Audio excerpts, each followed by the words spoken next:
Assalamualaikum warahmatullahi wabarakatuh dan salam sejahtera. Dalam video kali ini saya akan tunjukkan macam mana kita nak buat activity assignment. Basically sama sahaja macam e-learning dulu, cumanya ada perbezaan sedikit sahaja. Okey. Pertama sekali kita pastikan dalam edit mode. Kemudian kita klik pada button tambah ni, kemudian add activity or resource. Kemudian kita cari assignment, klik button add. Seterusnya kita akan dibawa ke bahagian setting assignment. So kita letakkan nama assignment tersebut. Okey, kemudian kita letakkan description. Kemudian selesai kita letak description, pastikan kita klik pada button bawah ni, display description on the course page. Okey, description ni bila student buka dia akan nampak lah description ni. Kemudian satu lagi kita ada activity instruction. Activity instruction ni hanya akan appear bila student klik add submission, baru dia akan appear. Okey, kita letakkan saja instruction di sini. Kemudian ada satu lagi, additional files. Untuk e-learning, tak ada masalah. Kita boleh attachkan any files ke dalam sini sebagai instruction kepada pelajar lah. Tapi untuk Moodle 5.1 ni dia ada bug sikit, dia tak boleh nak add additional files di sini. So kalau letak je additional files, student tak boleh buat submission. Dia tak boleh nak upload files ke dalam Moodle. So kita boleh buat apa? Kita buat workaround sikit bahagian description ni. Kita letaklah, tak kisahlah sama ada nak letak description ataupun di bahagian activity instruction ni kan. Tapi saya suggest lebih kepada kita letak di bahagian description ni lah.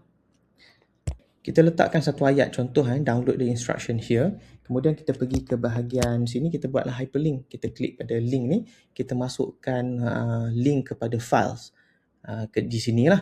Kemudian kita create link. So student boleh klik di sini untuk download any instructions lah. Okay, kemudian seterusnya kita pergi ke bawah, kita set availability, submission. Submission types ni pun penting juga. So kita perlu sama ada file submission ataupun online text lah kat sini. So kalau files ni letak 1 gig pun tak ada masalah lah. Dan di accepted files, saya suggest letak je .pdf supaya bila student upload tu, file PDF ni dia tak berubah lah dia punya formatting apa semua kan. So dia akan mudah lah untuk kita access. Tapi kalau macam video, jangan suruh student upload kat sini. So pastikan kita tik pada online text ni.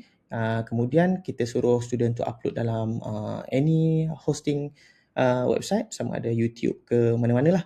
Kemudian ambil sahaja URL tu, kemudian paste di sini supaya kita boleh klik lah. Dan bukan hosting dalam Moodle di Uniweb sebab dia akan slow sikit lah. Okay, seterusnya yang lain tu setting ni boleh explore semualah. So yang sama saja macam dalam e-learning, boleh refer kepada video di atas ni. Okay, boleh tengok bucu kanan. Alright, so kemudian kita tekan save and display. So kita akan nampak yang dah siap di sini, test assignment. Alright. Okay, kita akan nampak test assignment di sini. So, ni adalah view sebagai lecturer lah. Okay. Okay, kalau sebagai student, kita nampak di sini ada assignment. Kita klik sahaja. Okay, kita nampak di sini adalah description, course description. So, kalau kita klik di add submission, barulah instruction baru akan keluar.